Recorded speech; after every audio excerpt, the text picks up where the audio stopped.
যেদিন আমি জয়েন করি প্রথম আলোতে সেদিনই 21 আগস্টের গ্রেনেড হামলার ঘটনাটা ঘটে। চিফ রিপোর্টারের কাছে ফোন আসে বঙ্গবন্ধু এভিনিউ থেকে। যিনি রিপোর্টার ফোন করেছিলেন তিনি আসলে কথাই বলতে পারছিলেন না, কারণ হচ্ছে যে তার গলার আওয়াজ এবং অন্যান্য অনেক কিছুর আওয়াজে তার গলার আওয়াজ চাপা পড়ে গিয়েছিল।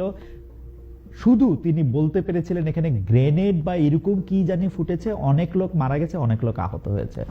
আমরা মানে আমাদেরকে রিপোর্টার হিসেবে সেদিনই আসলে আমার মনে আছে আমার বন্ধু গোলাম কিবরিয়ার মোটরসাইকেলে করে আমি সেদিনই ঘটনাস্থলে যাই। ঘটনাস্থলে যাওয়ার পরে আমার মনে পড়ে আমরা যখন সচিবালয়ের সেকেন্ড গেটের এখানে, তখন আমার সাবেক সংসদ সদস্য জনাব রহমতুল্লাহর কথা মনে পড়ে।